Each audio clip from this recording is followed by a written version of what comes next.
Before we start, please hear a message from International News Today Network.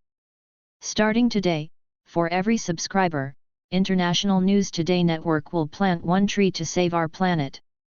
Please help contribute in saving our planet by subscribing to our channel. One subscriber equals one tree. Thanks. Over the last 40 years, China has been transformed out of all recognition. The scale of its growth and the sheer speed of change is astonishing. Nothing like this has ever happened before. But as China rises, others will fall. In the 21st century, the balance of power in the world is changing. So how did an impoverished and backward communist country become an engine of global capitalism? Just 40 years ago, China had a new leader, a 5-foot-tall, chain-smoking veteran of the Long March with a reputation for pragmatism over ideology, Deng Xiaoping. Under Deng, China renounced class struggle and embraced the market. It saw the biggest lifting of people out of poverty that has ever taken place in human history. China became a global economic force, predicted to become the world's biggest economy in a couple of decades. But what actually happened 40 years ago? And how did China do it?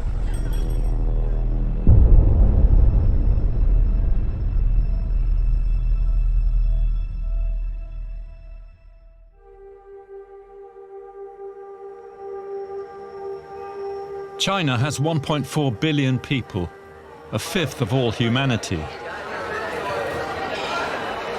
And for the last 2 centuries, they've been engaged in a long-running struggle over the different pathways to modernity. China was a leading nation over 1,000 years to the early 17th century. Then China began to close doors. We don't need these Western gadgets. We are so powerful. We have everything on the earth. So from then on, China began to decline. China closed off, complacent. The Chinese call what followed the century of humiliation, and its memory has marked China to this day.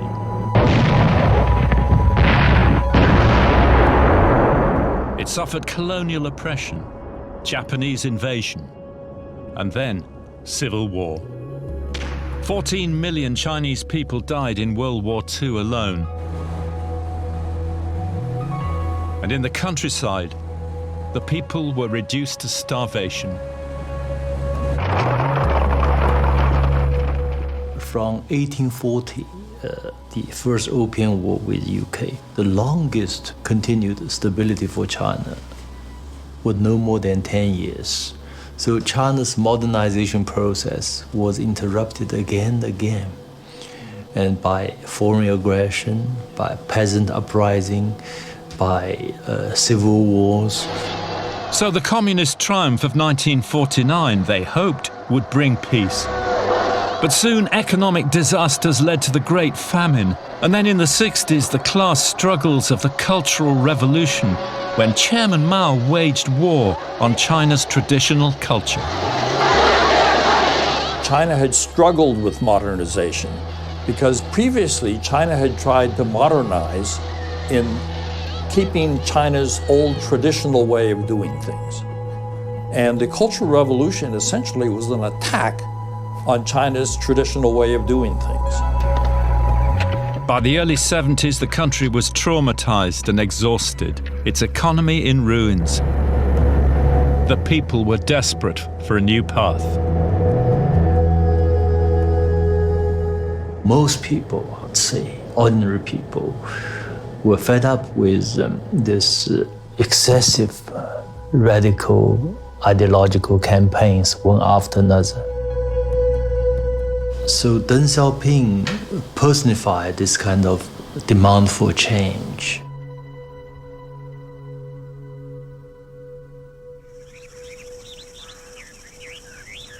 Deng had been a party stalwart from the time of the Long March and the Civil War.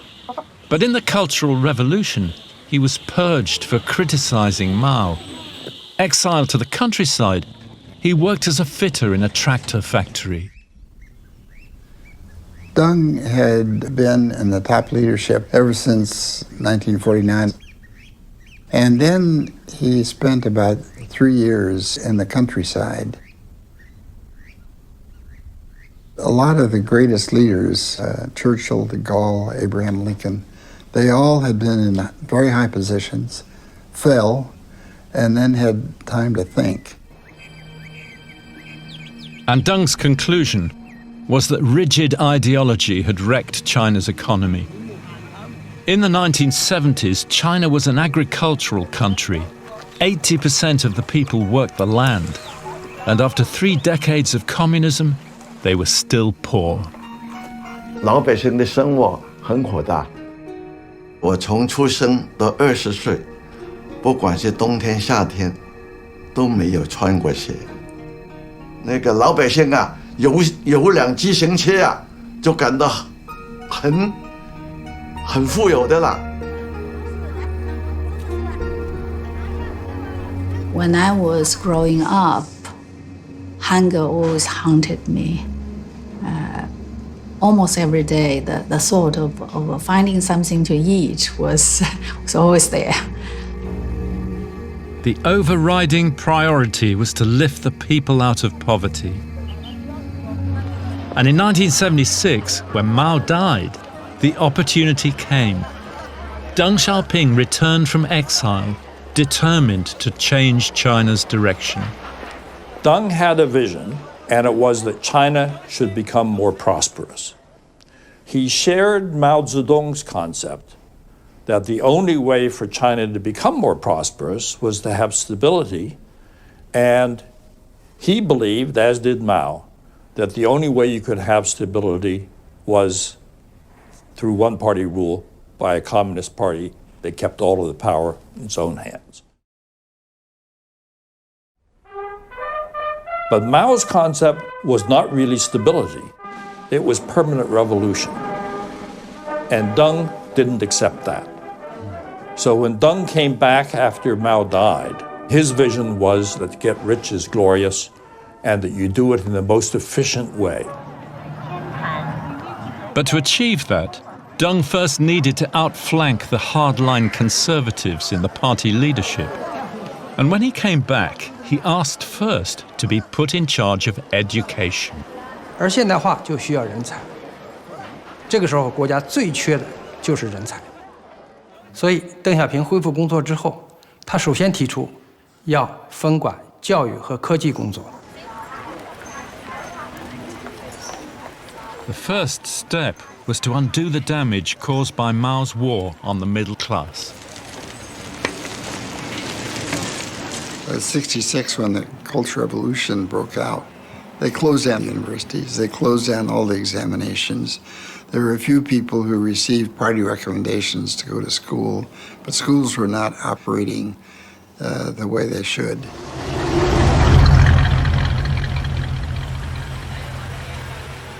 When I finished my high school, I went to a factory in Shanghai. I did not have any hope to enter university. A whole generation of China's youth had been sent to the countryside for what was called re-education, through hard manual labor to learn what it was like to be a peasant. I was the probably last cohort of people from high school that have to go to the countryside to receive re-education. I was thinking of my life was just, I'm stay there for my lifetime. Just going to be in that village.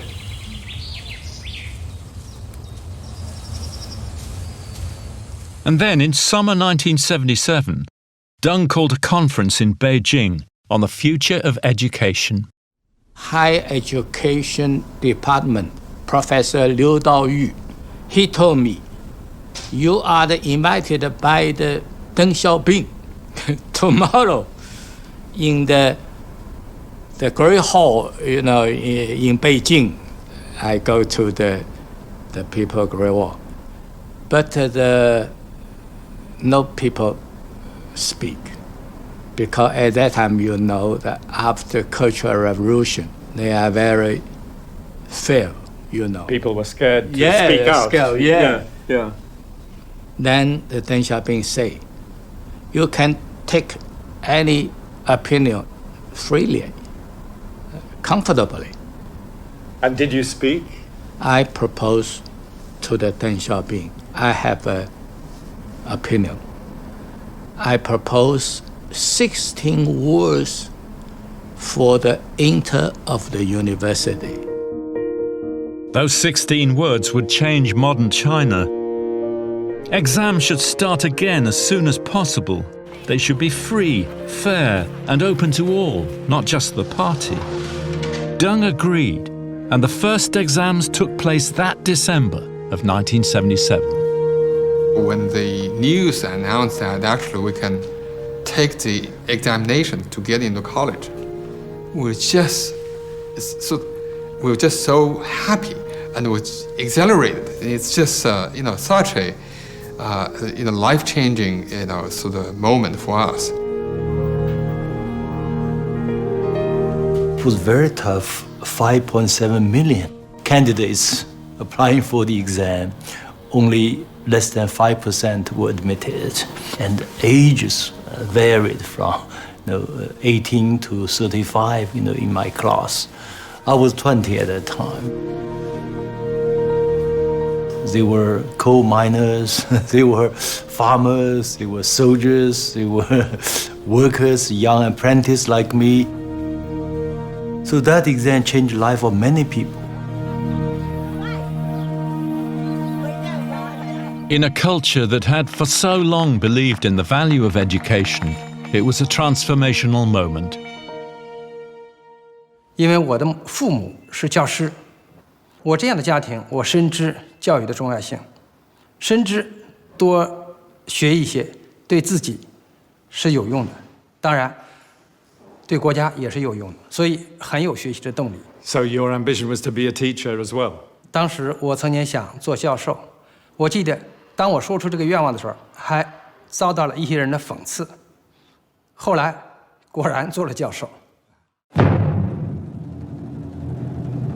For Deng, it was the first step in his path to power. The following year, 1978, he emerged as preeminent leader.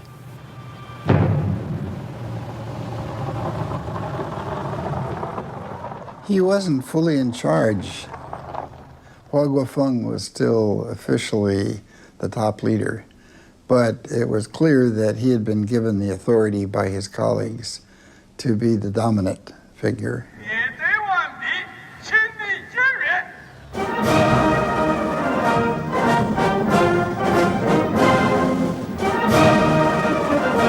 He realized that all those people who had spent their lives working for Mao, including himself, who started in 1922, that what they had been thinking about was completely wrong. And to be able to lead that kind of dramatic change, to get several hundred million people to accept something quite new and quite different, was absolutely necessary.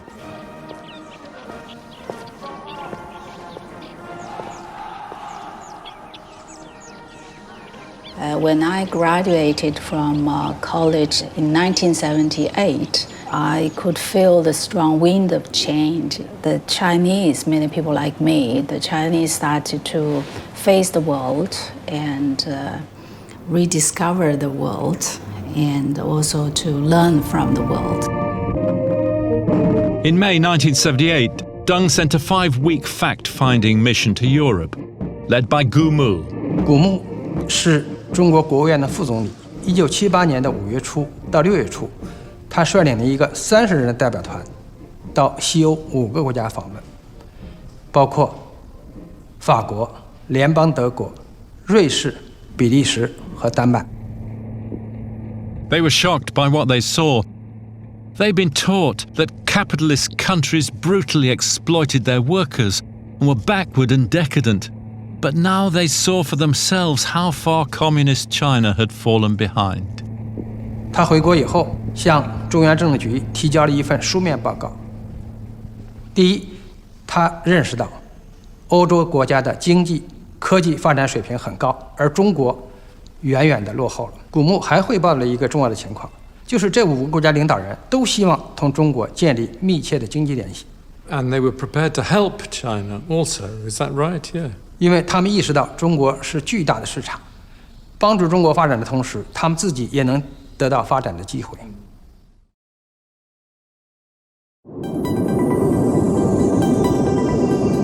Deng himself now went on a mission to Singapore and Japan.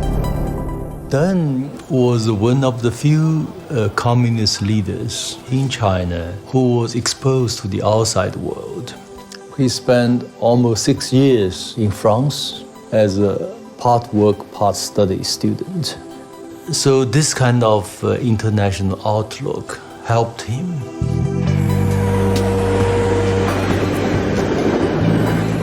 In Japan, Deng understood the extent of China's backwardness.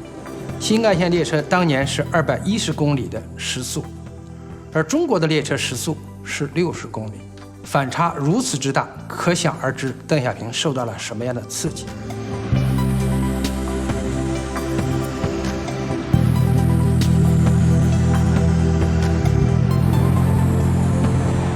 He saw modern robots in the factory making cars. He saw the most modern steel plant in the world at that time. He talked to Matsushita, who the great electronics man, and he could see the extraordinary technology, and he was excited like a little kid in seeing all those things. Deng wanted the Chinese people to see for themselves how others lived. He asked specifically the Central Television crew to film people's life. He said, please focus on how ordinary people in Japan lived, in Singapore lived. It's an eye-opening for Chinese at that time. You know, when the Chinese saw through the television, Japanese workers have refrigerators at home, you know. It's awakening, it's a shock. In 1978, there were no fridges and TVs in the Chinese countryside. Hundreds of millions worked the land in a rigid system of collective farms, huge communes on the Stalinist model. But it had been a total failure. China was still starving. This is Fengyang in Anhui province. A fifth of the county had died in the Great Famine in the early 1960s. And here the seeds of change were beginning to sprout at the grassroots. That winter of 1978, in the village of Shaogang, desperate local farmers broke with the commune system of collective farming. In this house, on the 24th of November, they secretly swore a pact to go back to family farms, selling their surplus. It was against the law, and the penalties were severe. But in this room, risking their lives, they put their thumbprints to what they called a life or death contract. 40年前，在小岗村，没有一块砖，没一片瓦，家家住的都是破茅草房子，就是泥巴垒的墙，上面盖的草。这证明过去没有钱呐，穷啊！现在老百姓到处讨荒要饭。我那时候4个孩子都出世了，最小的都出世了。那个粮食呢，肯定是不够吃，这个生活困难，所以我们才按那个手艺来解决温饱啊。What were the words that you put on the document? What was the agreement you made together? 我们签那个协议啊，我们上面写的，这个我们分田到户，每户户主签字盖章。如果说能干，每户要完成国家过去叫公粮，不向国家伸手要粮要钱。如果说干不成，干不杀头，小孩养活到18岁。我们的文书就这样写的。And were you scared that the government might find out? Was it dangerous to do that? 所以说呢，我们当时的心情啊是特别的沉重。如果说不这样干，我们就被饿死；如果这样干，我们要担风险。最后我们就选择了这条路。我们宁愿去坐牢去杀头，我们还要帮土地分到各家各户。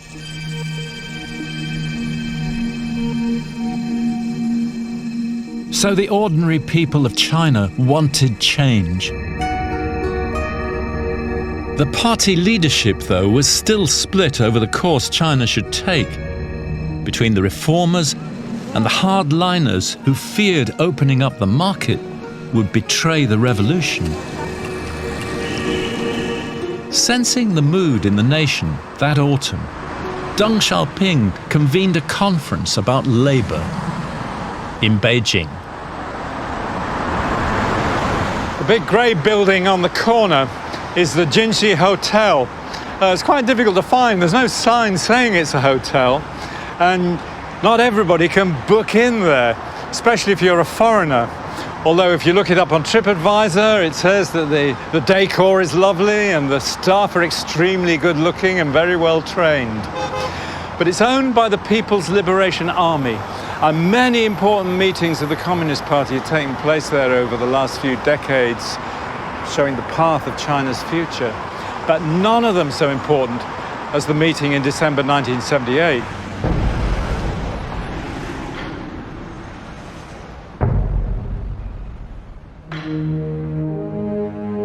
"200 delegates from all over China met here in this room to discuss the economy and the commune system of agriculture. Still under Mao's shadow, they were divided about the future. So, maneuvering against the hardliners, Deng prepared a short keynote speech that crystallized all he'd thought about in his years in the countryside.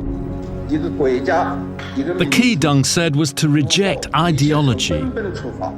From now on, we must seek truth from facts.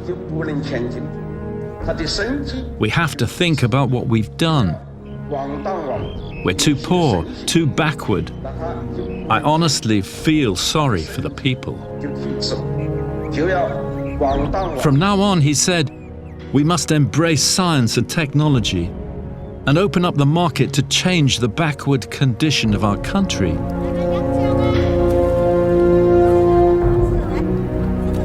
The conservatives were shocked.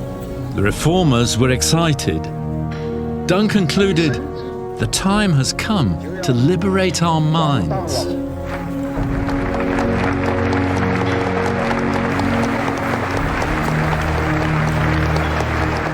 But that winter, Deng was also looking abroad.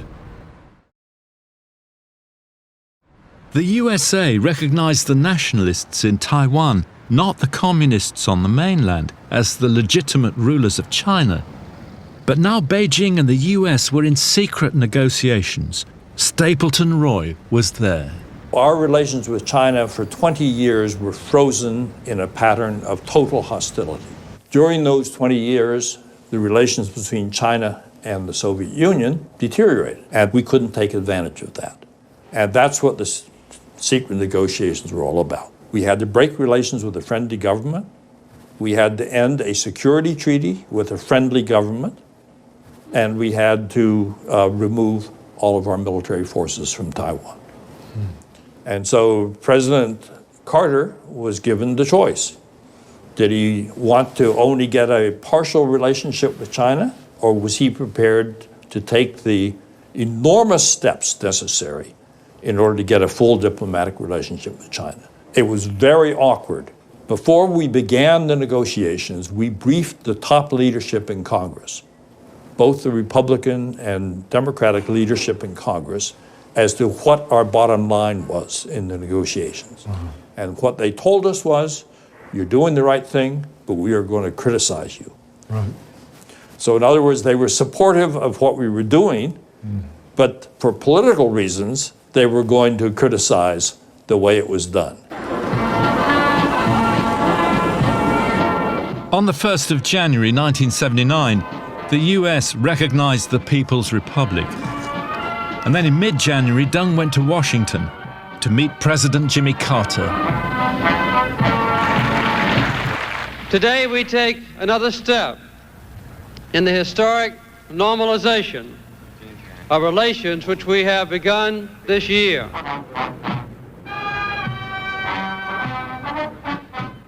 The eyes of Texas were on Deng Xiaoping today as the Chinese vice premier continued his tour of this country. In an 8-day trip, Deng visited Seattle, Atlanta, and NASA in Houston. He even had time to get down home at a Texas rodeo. But behind the fun was a cool, calculating brain. He needed the US to help his reform. 因为他们意识到中国是巨大的市场，帮助中国发展的同时，他们自己也能得到发展的机会。Engagement had a number of goals, some of which were self-serving on our part, some of which had to do with changing China, at which the West has been extraordinarily successful. There's no question about where the lion's share of influence has flowed.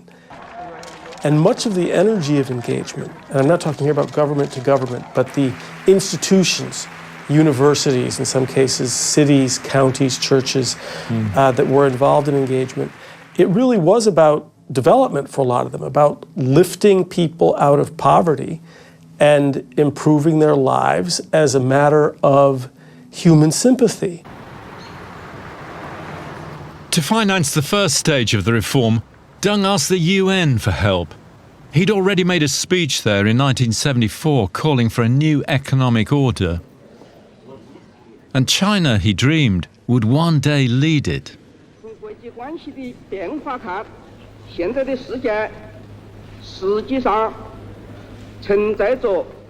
The person sent to China to begin the UN's aid program was a young tech consultant, Jack Fensterstock. In the summer of 1978, I was contacted by a ranking official at the UN asking me to come to New York to discuss with them a highly secretive project. And they told me that when I hit the meeting, that by the end of the year, China was going to announce its opening up to the world, and that it was felt that they would need some technical assistance. So I was asked to lead this sort of programming mission to try to figure out what China wanted to do and how the UN could help. In the area of computing, which by the late 70s was clear was going to be the future, the third industrial revolution, right, they were way behind. They were way behind, and they realized this. And the money was used for the equipment, mainframes, and what they called at that time mini computers, the training of their people, better ways of storing and retrieving, the world's science and technological and industrial information. We put in a rudimentary hospital information system. China just had all these pieces of paper. There was no way of it being organized, so we set up a database system. And then getting into the area of how to, do database modeling, econometrics models, and, all of this, they took off very, very quickly.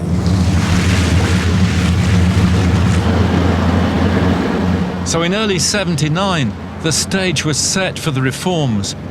Guangzhou on the Pearl River in South China was to be the testing ground. China's historic commercial capital, the city had gone into a steep decline since the revolution of 1949. When you came here 40 years ago, what you saw was a skyline of decaying factories with old-fashioned machinery, poor infrastructure, almost no cars in the streets. Guangzhou, said a local Communist Party official, has become the tired old man of the Pearl River Delta. And the reason was very simple. What good is production without consumers?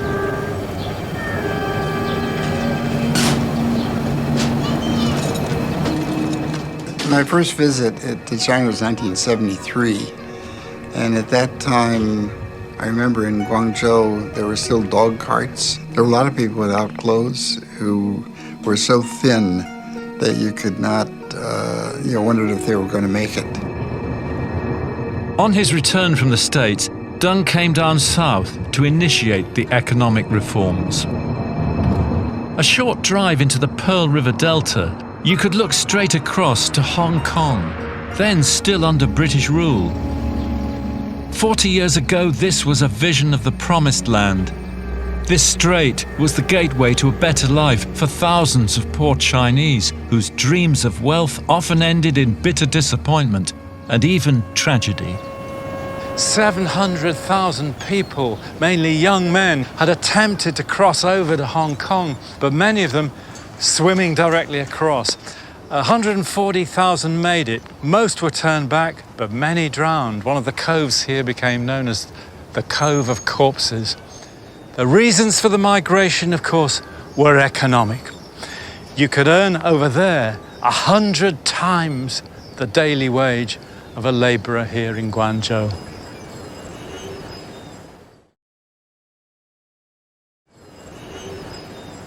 To change that, Deng Xiaoping found an ally in the new boss in Guangdong, an old revolutionary comrade who shared his views on reform.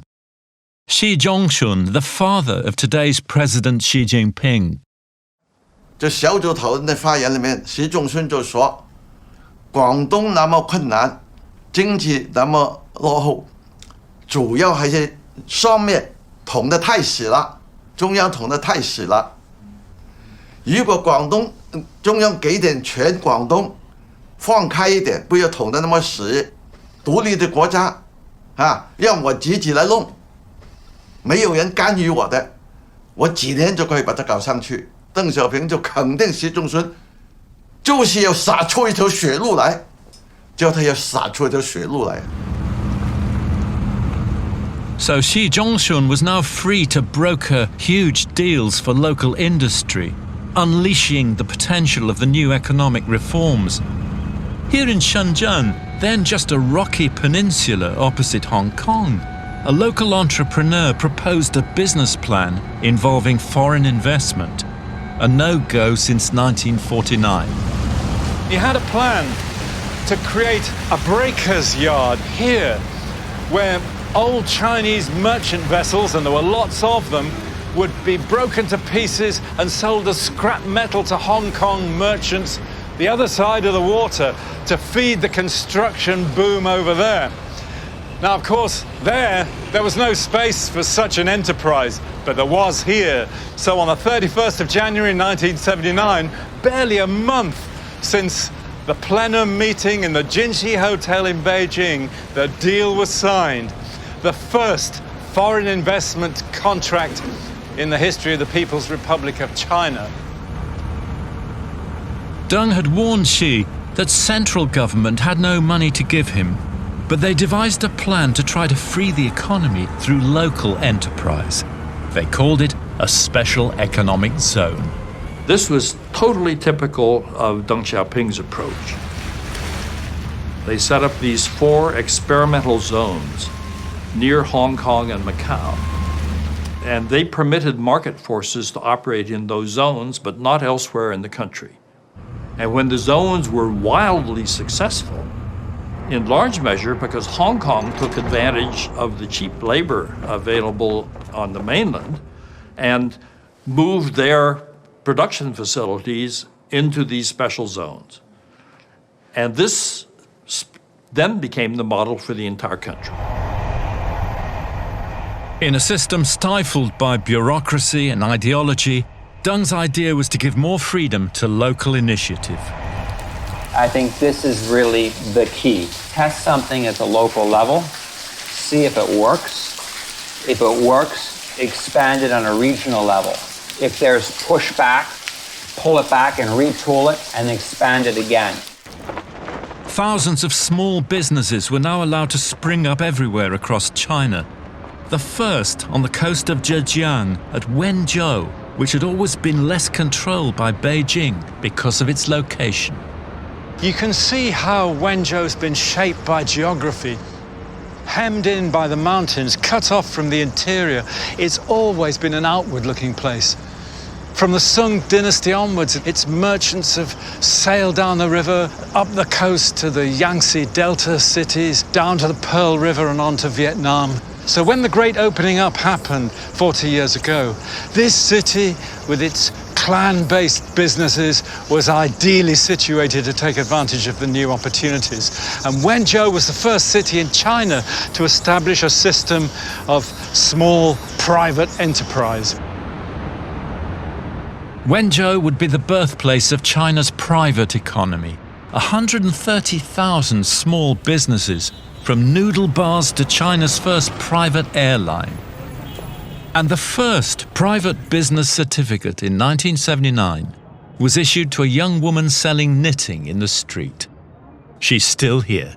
那时候我们已经把小小摊在这几家门口摆了嘛，他们就过来告诉我们，就是说我们现在可以，国家有新的政策了，你们也许就是可以做生意了领取一个营业执照，个体的营业执照，拿到执照以后，我真的很高兴有了这张证，有了保证一样对我们个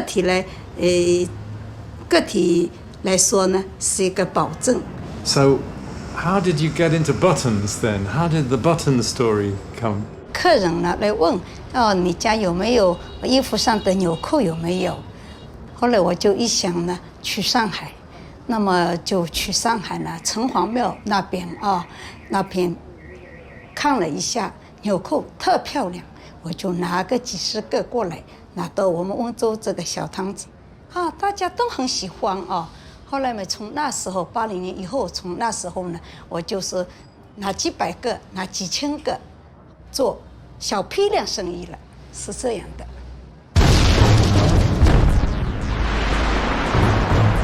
So China embarked on an economic and social experiment, mixing the communist command economy with the energy of capitalist enterprise. Deng Xiaoping took a position of absolute pragmatism. And the view was it doesn't matter if it's socialism or market as long as it works. And this idea of combining both at that time was something that international economists, Western economists, IMF, World Bank did not accept. But that's what they did. The Communist Party could push through big construction projects quickly, providing the infrastructure for growth. But they also needed to liberate talents lower down the chain of command, as Deng Xiaoping put it, to democratize economic production. The big thing that we realized is that they had to somehow release sort of pent-up productive forces. And since the biggest component of productive forces is the human capital element, they spent a lot of effort on this. So they changed from one-man rule into collective leadership. No longer could decisions just be made up at the top. So they gave people downstream the responsibility and the authority to make decisions. So motivated and talented middle people were really important in this project. The most important. Yeah. These were the real people who got everything done. And to train the managers of the future, Chinese students were sent to foreign universities without party control. In the next 20 years, over 200,000 studied in the US alone. I remember, I think it's Brzezinski, National Security Advisor to Jimmy Carter, asked them, how many students you want to send to the United States. Then said, how many you can receive. For us, no limit. So it's a lot of courage, because at that time, living standard between China and the West was so different. China was much lower, and many were concerned that students may not choose to return to China. And Deng said at internal party meetings that if 1 out of 10 can return to China, this policy will be a victory for us.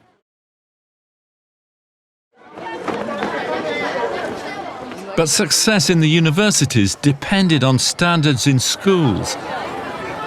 And a major feature of the reform process was a huge investment in primary and secondary education, especially for women.